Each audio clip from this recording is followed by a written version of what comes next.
I was talking last week about this prophetic part of scripture. USA, the mystery Babylon of scripture. So in part two of this series, I had made a distinction between mystery Babylon, about which we read in Revelation chapter 17, verse 5, and Babylon the Great, about which we read in Revelation chapter 18, that these are two separate entities, principalities, spirits, whatever, however you might want to define them, okay, but they are not the same. Mystery Babylon is a religious, spiritual aspect of Babylon, which is controlled by spirit entities, okay?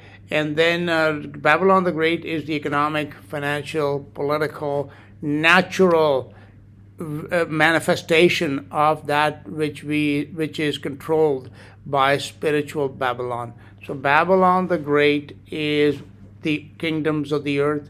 It is the economic, financial, merchandising, banking systems of the world, and everything that defines life, the systems that control life on the earth. So what the distinction I had made, which I'm not going to repeat here, is that in a real sense, the USA cannot be called mystery Babylon, but it certainly fills the bill as Babylon the Great.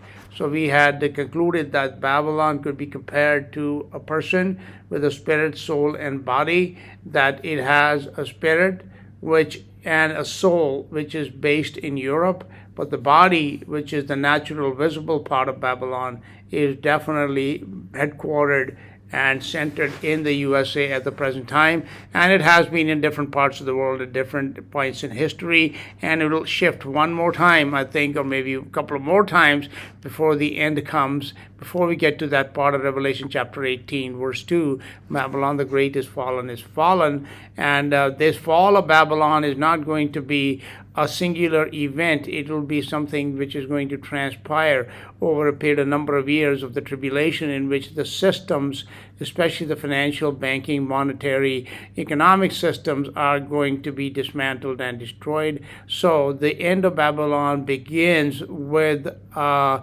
major demolition, you could say, major shock to the world economy, and we shall, I believe, see that in the term of President Trump within the next 4 years. So, biblically speaking, the fall of Babylon the Great system, okay, is going to be a lengthy process. However, it is actually ongoing already. As we can see, there have been so many, going back even to the 2008 and even before, even the late 90s, etc. There have been changes and problems happening in the financial banking system, which most people are not aware of, which have been leading to a day of reckoning, you could say, when this whole system is going to collapse, and you could say Babylon is fallen. However, in the end of Revelation 18, there is going to be a city in which this Babylon will be headquartered. You could say that Babylon the Great might be headquartered in New York City right now, or in Washington, D.C., but it won't be at the time of Revelation 18. Where it will be, I can't say exactly for sure, but I believe before that day comes, these money centers and these other power centers in the USA will be no more. Okay, and then it'll shift somewhere else, as it has throughout history. And Revelation 18 is about the final destruction of the system and of that city where this head of Babylon is going to be residing in the very last days. And just to recap a little bit, like Babylon, of course, talking about Babylon, since the Bible talks a lot about Babylon, it began in Genesis chapter 10 and chapter 11, where we are told that Babylon was the first kingdom that was established on the earth after the flood by Nimrod, okay? And going all the way into Revelation in chapter 18, where we finally see the end of Babylon. Babylon essentially is not necessarily one nation or one country. It is a system.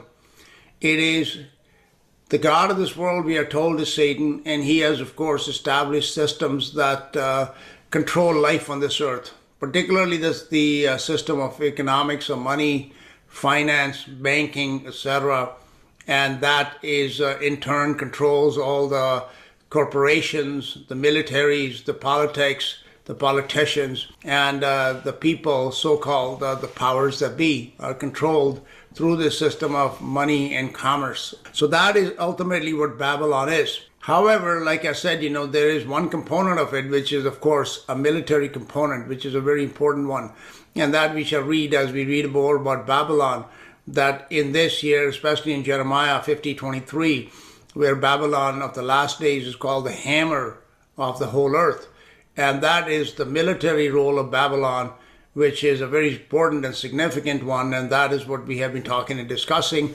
And in these days, in the end times, at this moment in time, there's no nation on earth that really fits that role, or that fits that prophecy of the hammer of the whole earth, other than the USA. And so I had done a teaching last week, and we had done some reasons as to why Babylon, in this respect, at least the military aspects of Babylon, they apply more to the USA than to any other nation, and why Babylon will come into judgment with God. And some of the reasons are, of course, the blood that is shed by any military, and the US military has shed more blood than we can even begin to list or to compile a total record of. And then there's, of course, corporations. American corporations, they control basically business around the world, and they enforce slavery, corporate slavery, through people, which is James tells us that the wages of those who have labored to cut down the fields are kept back by fraud. And that fraud, my friends, is, of course, how these corporations, through the exchange rates, through pricing of labor in different currencies, etc., and especially through the use of the US dollar, which is just paper, it really has no intrinsic value, and they rob the resources and they rob the labor of people, okay, across the world. Okay, so slavery and such horrible oppression of people has not gone away, and the American corporations, they're certainly at the forefront of this, and therefore there is no reason why USA Babylon, will not come into judgment with God. And of course, then, so the spread of sorcery and witchcraft through Hollywood, the sexual immoralities, which are worse than Sodom and Gomorrah, that are being promoted. Then the drugs that have filled the world, both legal and illegal. The USA is again very, very heavily involved in that, especially the military and the CIA, etc. They are all involved in this trade and manufacture and control of these pharmakia, as it's called in the Bible, which are that hypnotic, sorcery-inducing drugs and other hallucinogens and alcohol and such things that are very, very glamorized and promoted, so that even if you ask a young person, what's the idea of having fun, and they will say, it's to go out and party and get drunk or something, get high. That's their idea of fun, and that is not. That is all happened by design.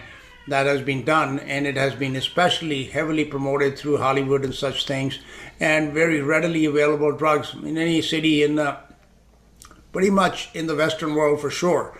Like where I live in Toronto, like, and if you want drugs of any kind, cocaine or heroin or marijuana, in particular marijuana has been legalized here, but all these kind of things, they are so readily available. That is because they are being brought in and distributed by the powers that be. So all this has happened with the USA being at the forefront of it. And then, of course, there's the sale of weapons. The US controls the 50% of the world's weapon trades, and some of these weapons are sold to some of the poorest countries in the world.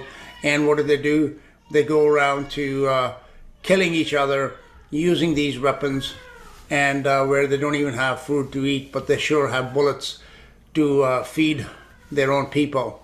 And in the end, yes, they serve the purposes of God, but in the end, that's how we read in Scripture, is that anywhere where Babylon has existed, or any power that has risen to great, to conquer large portions of the world, etc., God has used them to serve His purposes as His hammer, and in the end, those powers have been destroyed. So therefore, at this point in time, there's no reason for us to believe that the same thing will not happen with the USA as well. Okay, now I want to, let me just share my screen here. So last week I had, spoken about Isaiah 13. So today I'm going to, go to Isaiah 14. Isaiah 14 is a very interesting chapter. Of course, it talks about, that's where Lucifer is mentioned. And I have done, many studies on the identity of Lucifer, that, he was not an angel like all these people teach us. But what we learn from chapters such as this is that when God is talking about Babylon, for example, that it is not just, one period of time or one nation or even one age that is being referred to. The teaching and the prophecies, they can spread out a lot. It can include some history, as we shall see in this chapter.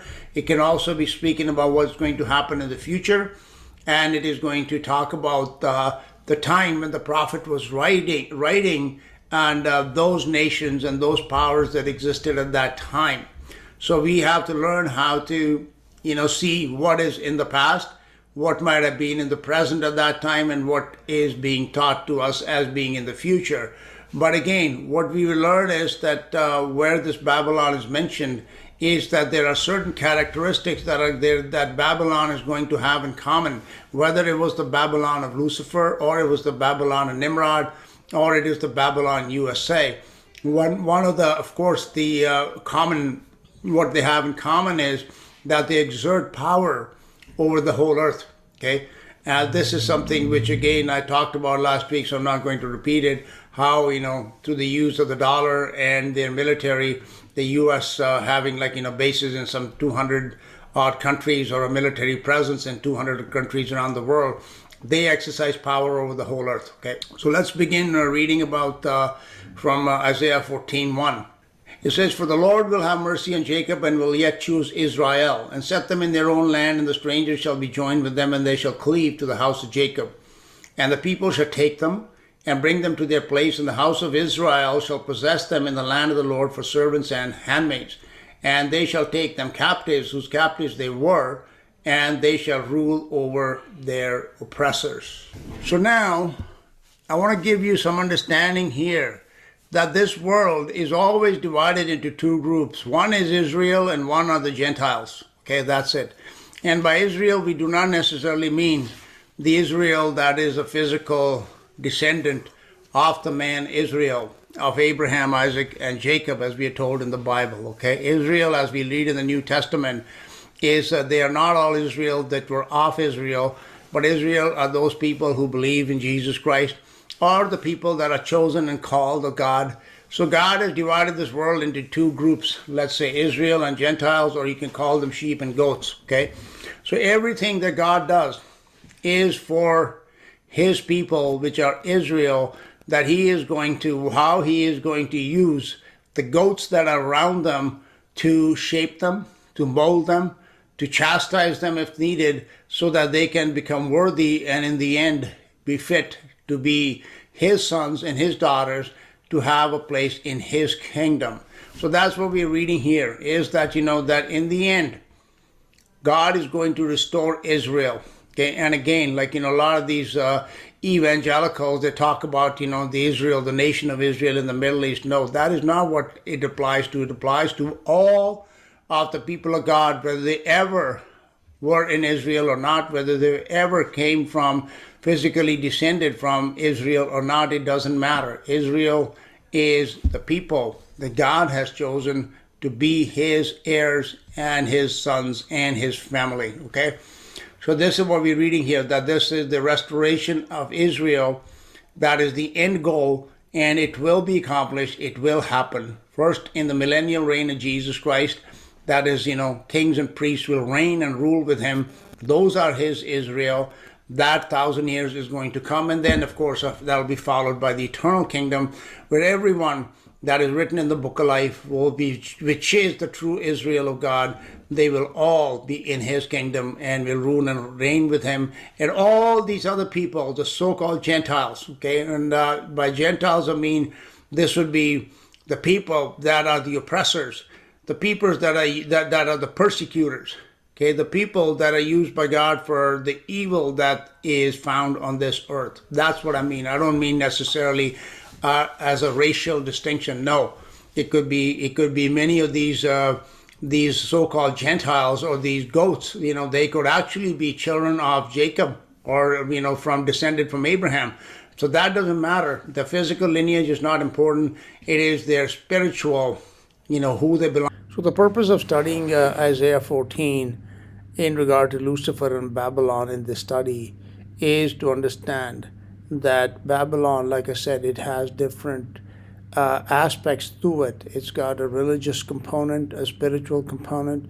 It has a financial, economic component that is very important, but it also has a head, you could say, a military one.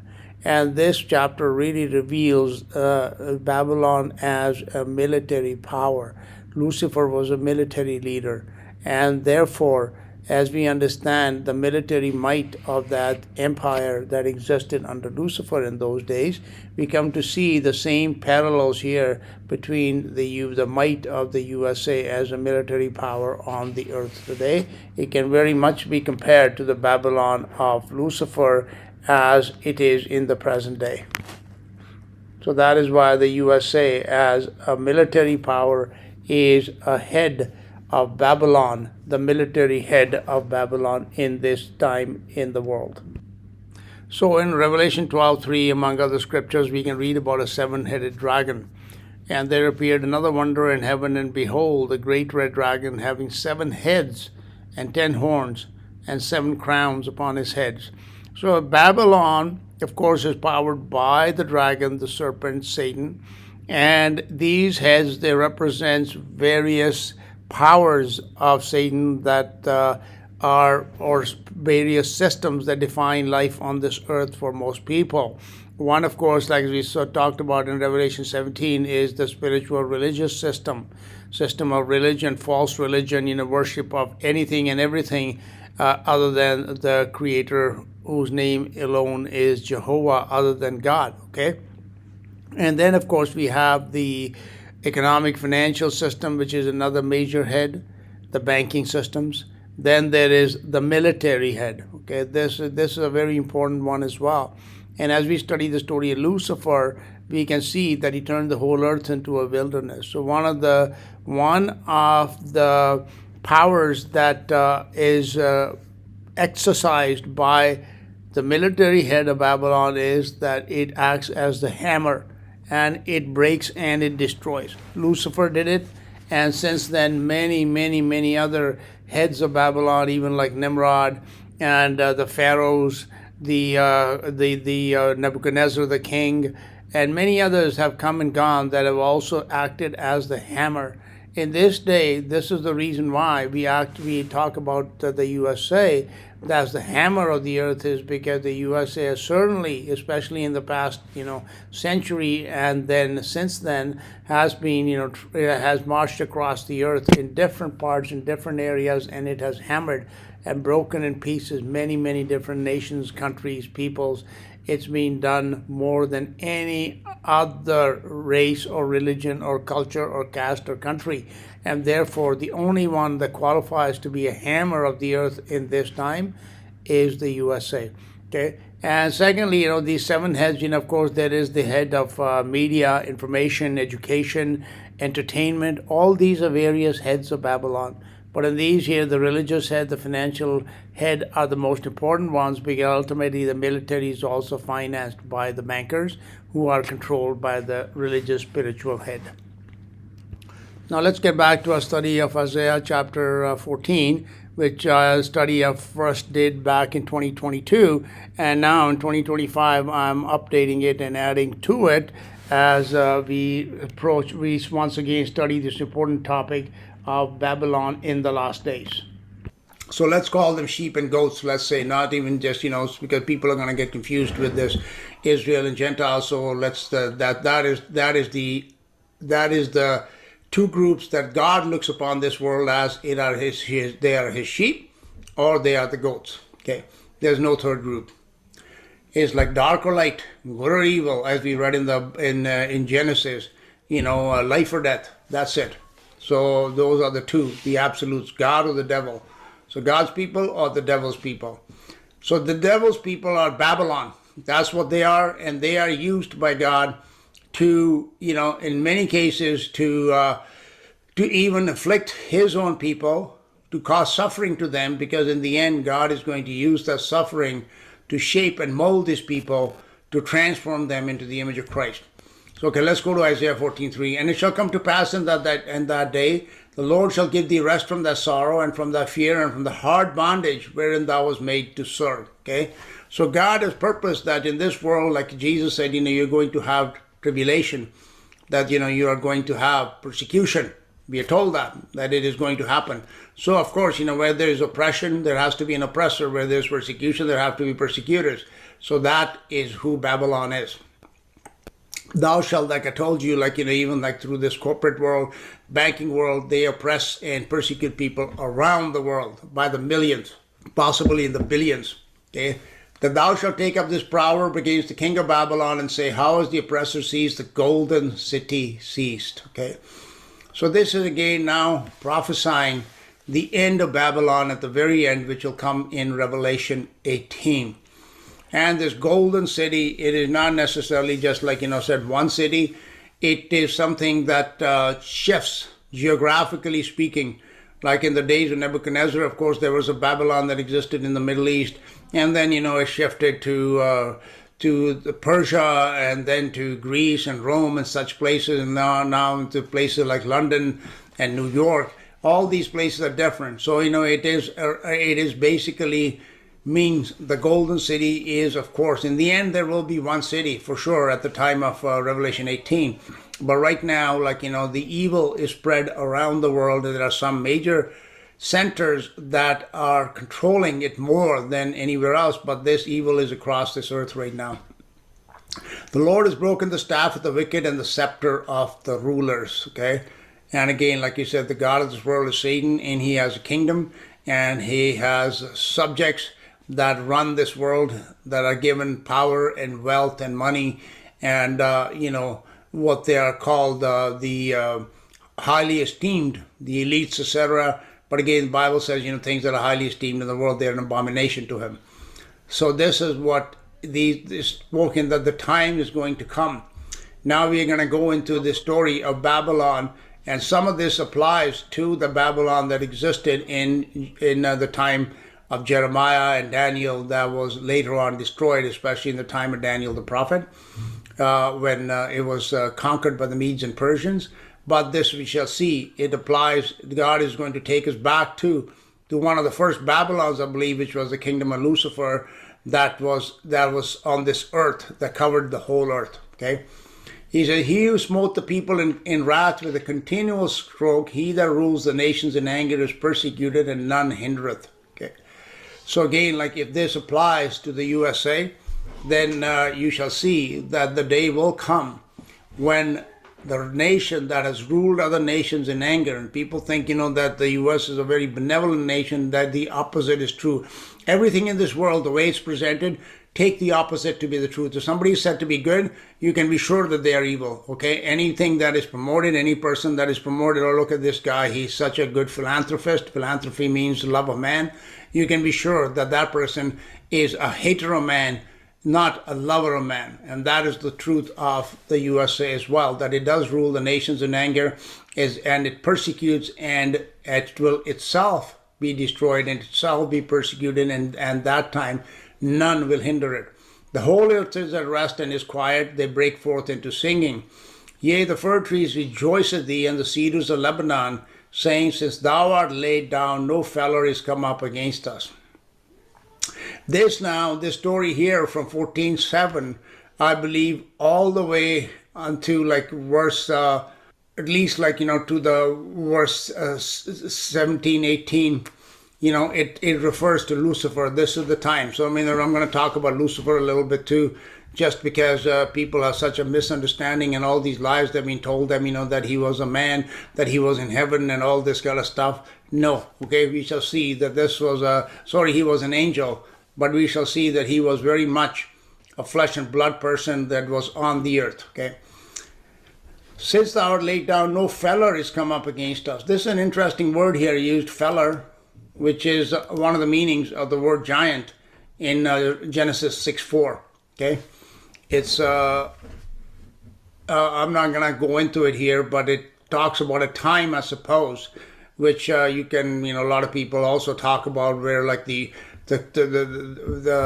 earth, which all the trees were cut down, and it was made into like a desert, and all that kind of happened because of the cutting down of the trees, and that's a history that we really don't know much about, but I think that is something that is a reference that happened in the time before the time of Adam, before, in the days of Lucifer.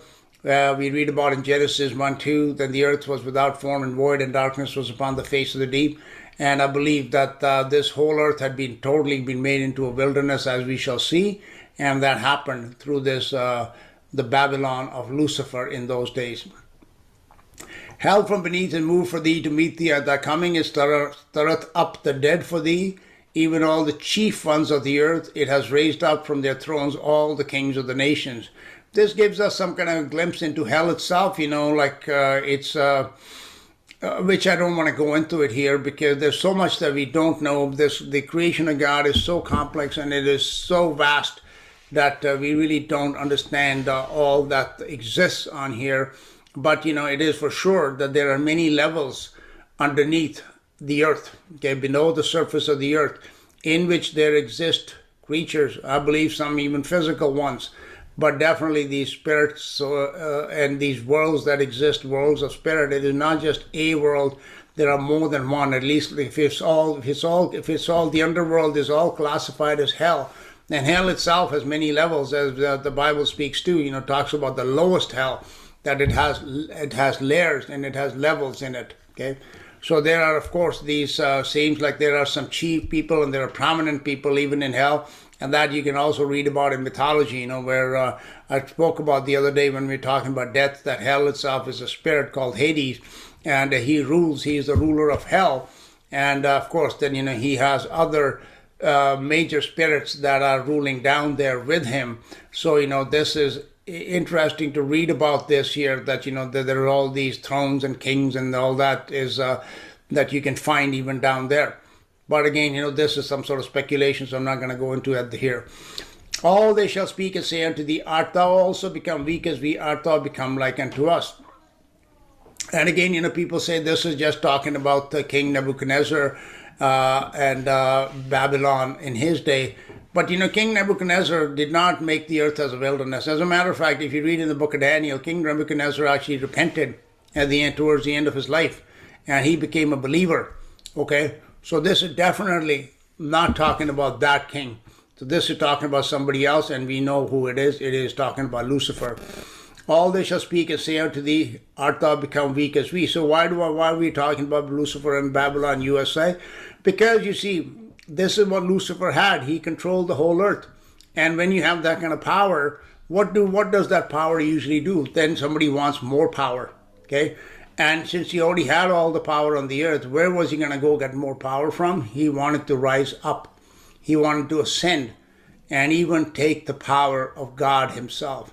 And they shall speak and say unto thee, art thou become weak as we? Art thou become like unto us? Thy pomp is brought down to the grave, and the noise of thy vials. The worm is spread under thee, and the worms cover thee. Okay, this verse alone should be enough to teach people that this Lucifer was not an angel. Because, worms, to spread on you and under you, you need a body. So this person had a body. Verse 12. How art thou fallen from heaven, O Lucifer, son of the morning? How art thou cut down to the ground, which didst weaken the nations? See this here, which didst weaken the nations. This is one of the aspects of Babylon, USA, that it weakens the world. It does not strengthen the world. It weakens the people. And that's what has happened, that the strength of the whole world has been robbed, as I explained last time. And it has flowed, the wealth of the nations has been brought into the USA by theft and deception. Okay. Verse 13. The worm is spread under thee, and the worms cover thee. How art thou fallen from heaven? Now, when people talk about Lucifer, they start talking about, that he was an angel in heaven. And we shall see here what Bible is talking about here in these verses. And when they talk about Lucifer, it is only, they quote verse 12, verse 13, verse 14, and verse 15, okay? Or verse 12 to 14 is usually all that they talk about Lucifer. But this story of Lucifer is not just limited to these 4 verses. As I said, it begins in verse 7 and it goes quite a ways down, okay? And that's what we have to do. How art thou fallen from heaven, O Lucifer, son of the morning? How art thou cut down to the ground, which didst weaken the nations? Yes, how art thou fallen from heaven, O Lucifer, son of the morning? Okay, this idea, where people tell that Lucifer was an angel because he fell from heaven. And as we shall read through this passage, then we'll begin to see that this is not talking about the heaven of God. As a matter of fact, I think Caroline had asked a question about Satan, when Jesus said, I beheld Satan as lightning fall from heaven. And it was that she said, why does it say fall from heaven and doesn't say lightning fall from the heavens? Is he in heaven up there? In the Bible, if you look in Genesis chapter 1, it tells us that the word heaven, in Genesis 1:1 we read, in the beginning God created the heaven. And in the 1611 King James, you'll see that the heaven is a capitalized, okay? So that place, the heaven, is of course the city of God. But then later on, and it goes on, in a few verses down, it tells us that the God called the firmament heaven, okay? So the heaven is also means the firmament that is above the earth. And when it talks about the heavens are the heavenly bodies, the sun, moon, and the stars. Those are the heavens, okay? But the heaven itself, in this, when we read it in context, in this verse of scripture, for example, how art thou fallen from heaven, or Lucifer, it does not mean that, he was in the city of God from which he fell. This, as we shall see as we read it, that he was actually trying to get there. So this fall came from somewhere below the firmament. Okay, and that is also the same thing about Satan. When it talks about, I beheld Satan as lightning fall from heaven, it is not a reference that he is falling from the city of God, the city of heaven. I do not believe Satan is anywhere near that city, but he is below the firmament, as we tell, all these spiritual principalities and powers. They are in high places, meaning heavenly places, which is just below the firmament. They are in the atmosphere above us. They are not in the city of God. And when he said, I beheld Satan as lightning fall from heaven, lightning occurs in our atmosphere here, okay? So that fall, which is happens in Revelation chapter 12, it is falling from up here, however he's headquartered here, however he's, whatever he's got up here, what kind of place they have where these principalities and powers reside up there, I don't know. But, they are certainly not up in the heaven of God. And that is also true of Lucifer, that this Lucifer was not in the heaven of God. This fall of his took place from the firmament above us, not from the city of heaven. How art thou fallen from heaven, O Lucifer, son of the morning? And again, this word son is only used for people that can be born, that have, that are flesh and blood. Angels are never called sons. So this Lucifer being referred to as a son, it definitely means that he was flesh and blood, not an angel. How art thou cut down to the ground? Again, fall from heaven, like, up there somewhere. And where did he come down to? To the ground. If he was in the city of God, in the city of God, the way our creation is, we have the earth, we have the atmosphere above it, we have the firmament above it, we have waters above the firmament, and above the waters, we don't know what is above there, and above that, the most high place in creation is the city of God. So it is highly unlikely that if he was in that heaven, that he would be cutting down to the ground. He would be falling into, at best, the waters that are above the firmament. So he was not there. How art thou cut down to the ground, which didst weaken the nations? Okay? For thou hast said in thine heart, I will ascend into heaven. So again, you can see this. He had fallen from heaven, but what he's trying to do is, he was trying to ascend into heaven. And that does not necessarily mean that he was just going to fly. And I'm sure in those days they had flying machines because nothing new at this under the earth. And but this flight that he wanted to take up to was above the firmament, because he says, I will exalt my throne above the stars of God. The stars of God are set in the firmament, so he wanted to rise above that. So he wanted to go into the heaven, which is the heaven of God. I will also sit upon the mount of the congregation in the sides of the north. This is an interesting verse of scripture, mount of congregation in the sides of the north. This is actually a place here on the earth, which is called Zion in one of the Psalms, in the sides of the north, the city of the great king. Okay, and this here may be a reference to like what's at the North Pole and stuff again, like, because the geography that we are taught is all fake. So we don't know what actually exists out there, but there is definitely a place, a congregation right here on the earth as well, where God meets with the sons of God, for example, even in this time. And, which is called the city of the great king. So he has a place here, because the earth, you don't know what's on this earth. We all the geography, all the continents, all the land masses, we have no idea how many there are and how many more, there might be. But that is what he was trying to do. He was basically trying to displace, to conquer heaven itself, because he had already conquered the earth. And that's what he was trying to do. He was trying to go up there and to conquer heaven, and to basically replace God as the ruler of creation, replace the creator, which of course cannot be done. He was a fool that he thought that he could do that, but that's what pride does. It makes you a fool, and that's what happened to him. I will ascend above the heights of the clouds. See, again, the clouds are right here, just above the earth. So he is trying to, so where do you go? Where do you have to be? If you want to go above the heights of the clouds, you have to be below the clouds, which means he was here on the earth, and then he is trying to ascend up there. And I will be like the Most High. Yet you shall be brought down to hell, to the sides of the pit.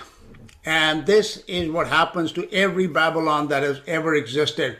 Every Babylon, even Nimrod, he was trying to do the same thing. They were trying to build a tower whose top may reach into heaven. Okay, why this obsession with going up there? I don't know. Because, perhaps they already have everything that's on the earth, so that the only way you can go into a more position of greater power is to go up. And if you have the means to do so, like the anointed cherub did back in the day, then perhaps that's what they try to do. We are very limited in our power and in our understanding, so we can't even begin to imagine it. But somebody that has the means and the technology and the power, they sure can. And power, there's a saying that power corrupts, and absolute power corrupts absolutely. And that is true when it comes to man or to one of these angels or whatever. The more power they're given, the more corrupt in the end, the more it corrupts them in the end. And that's what happened to this guy. He had already, as we shall see, that he had already made the earth a wilderness. He had conquered everything. He had destroyed everything. And now he was trying to go up there. Yet you shall be brought down to hell, to the sides of the pit. They that shall see thee narrowly shall look upon thee, and consider thee, saying, Is this the man that made the earth to tremble, that did shake kingdoms? Is this the man? And of course, in this prophecy, there is that it is also pointing ahead to the time of the Antichrist, who is going to make the earth to tremble, and who is going to really cause much widespread destruction, as did Lucifer in his day.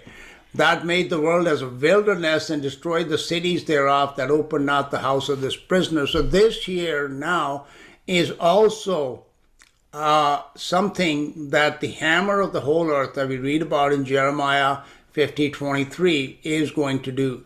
So the USA, I believe the reason it has been set up as such a powerful military power is that in the end, it is going to cause a lot of destruction on the earth. These wars that we keep hearing about, these wars and rumors of wars, like Russia, Ukraine, and China, Taiwan, etc., etc. One day, these wars are actually going to materialize, okay?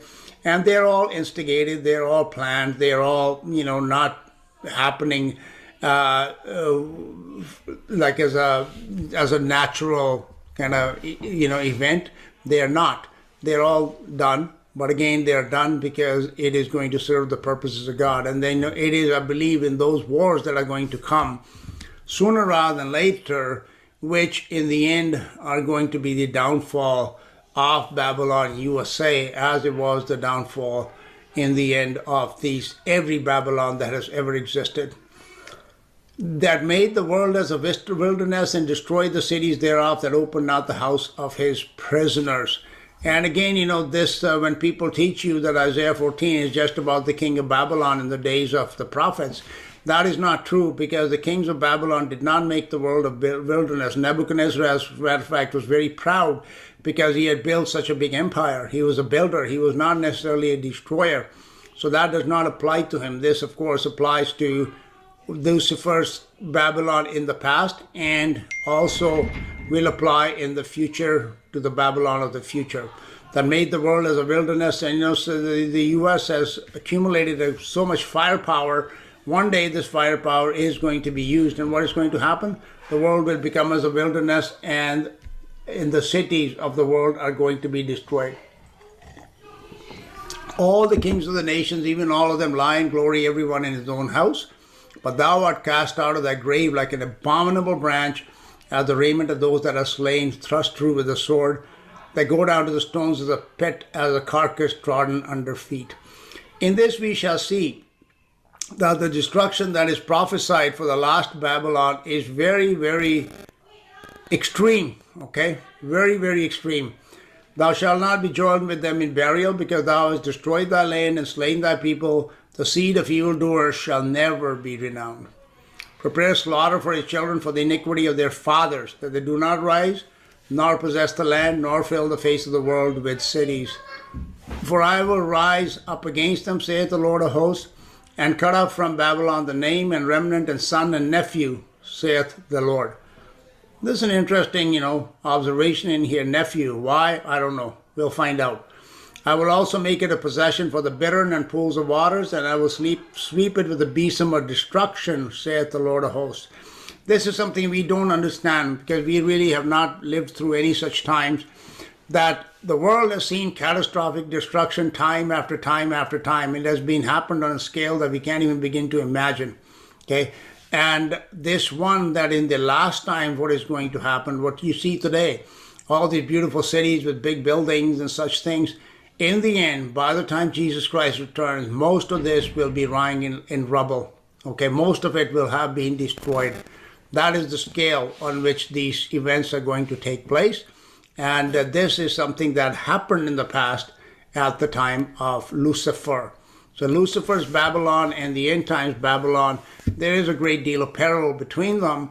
And Babylon USA is first of all going to be used to destroy, make the world as a wilderness, but in the end, it will itself be destroyed. The Lord of hosts has sworn, saying, surely as I have thought, so shall it come to pass, and as I have purposed, so shall it stand, that I will break the Assyrian in my land, upon my mountains tread him under foot. Then shall his yoke depart from off them, and his burden depart from off their shoulders.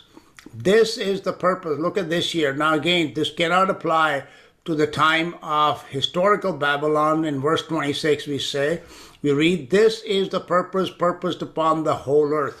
Is that not what Jesus said in Luke, that this is going to come as a snare upon the whole earth? Yeah, this is exactly the same. So this is talking about the time of the end. And in this time, military Babylon has a role and a purpose to fulfill. That is why it has been built to such a powerhouse. It is not, everybody says, oh, it's the American ingenuity or their hard work or whatever. That is absolutely not the reason why that Jesus has, that is not the reason why all this, anyways, okay, let's go here. The Lord has sworn, saying, as I have thought, so shall it come to pass, as I purpose, so shall it stand, that I will break the Assyrian in my land, upon my mountains tread him under foot. Then shall his yoke depart from off them, and his burden depart from off their shoulders. This is the purpose that is purposed upon the whole earth, and this is the hand that is stretched out upon all the nations. For the Lord of hosts has purposed, and who shall disannul it? And in his hand is stretched out, and who shall turn it back? So again, America is a very proud country, They say, we are proud, we are proud. But they shouldn't be. because it is God. Any of the wealth and the power that has been given, it has come from God, and but they do not acknowledge God. As a matter of fact, they blaspheme God at every turn, and therefore it has a purpose that the Lord has purpose for it, and in the end, that purpose will be fulfilled, and in the end, then America will be no more. That is certainly what I read in Scripture, and that is something which is a very sobering thought, okay? In the year the King Ahaz died was this burden, rejoice not thou, whole Palestina, because the rod of him that smote thee is broken, for out of the serpent's root shall come forth a cockatrice, and his fruit shall be a fiery flying serpent. And the firstborn of the poor shall feed, and the needy shall lie down in safety. And I will kill thy root with famine, and he shall slay thy remnant.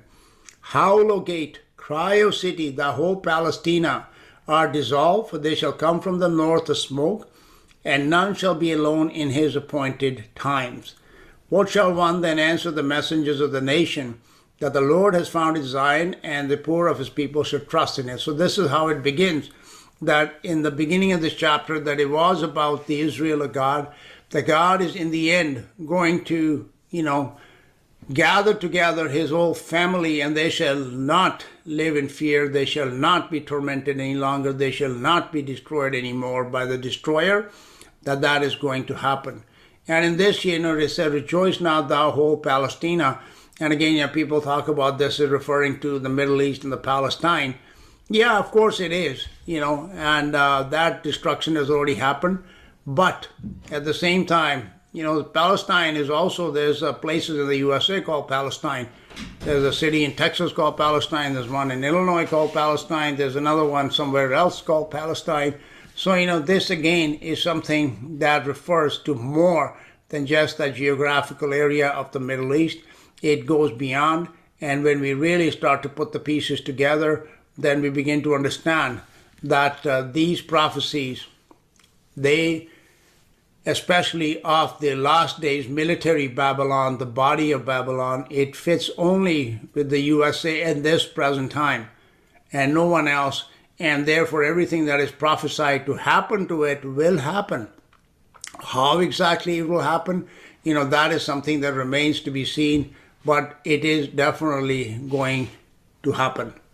And I would also like to add here that in this time now, with what is going on in the Middle East, with this offer to take over Gaza or to occupy Gaza and to relocate the Palestinian people out of there, etc., there is a lot that is going on there which could actually develop into a very, you could say, an explosive situation which might engulf the whole world in war and lead to perhaps some type of catastrophic destruction to be visited upon the United States as the world turns against it.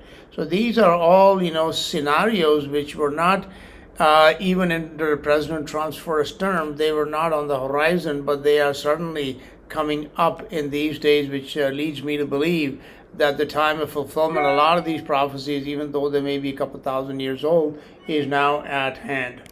As I have previously stated in many, many teachings, it is my opinion that right now we are living in the time of the opening of the first seal only. The second seal, which is the riding of the red horse, has not yet commenced. But I believe the signs are now pointing that it is going to come sooner rather than later. Even as you can see, like one of the primary signs that we can see that the red horse is riding, the second seal has been opened, is when peace is taken off the earth, okay? So this peace removal is going to happen in various ways in different parts of the world. One of them, of course, is the mega sword of Revelation 6:4, which represents big war, okay? That is going to come, and that may be developing in the Middle East right now as we speak. And, it's kind of ominous when you see the statue of President Trump with a great big sword. And is he the one that is going to be involved in the launching of these coming war and wars? But as I've explained many, many times in the past, that it is not just going to be war. It's going to be, first of all, the first phase of it is going to be economic collapse. Okay, when economies collapse, then it leads to chaos.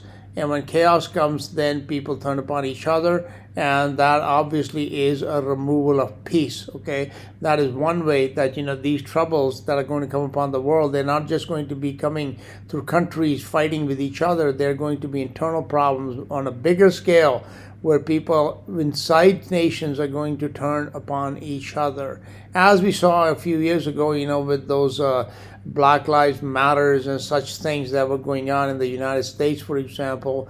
Those divisions have been fomented, it's like, oh, the Muslims are all bad, so we gotta go get them. So these divisions are being fomented, and this Gaza plan may be something that is now being forwarded, because it is going to lead to much more division and much more conflict, in my understanding.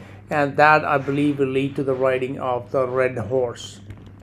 All right, so today I'll just end it here, and then maybe next time we'll talk about Jeremiah 50 and 51, which are two very, very important chapters, and they give us a lot of detail about what can be expected is going to be the destiny of Babylon, at least the military arm of Babylon in the end times, and that is written in Jeremiah 50 and 51.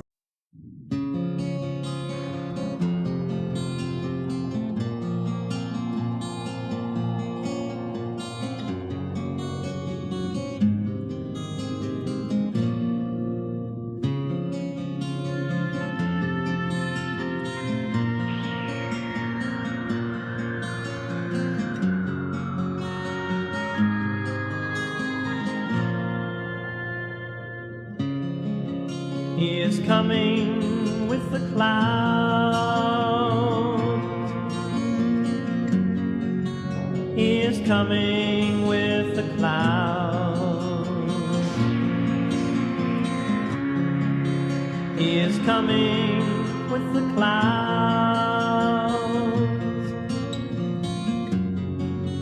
He is coming with the clouds. Every eye will see him now. Every knee is gonna bow. He is coming with the clouds.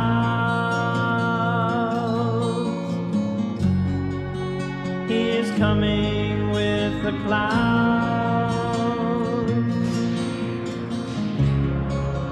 He is coming with the clouds.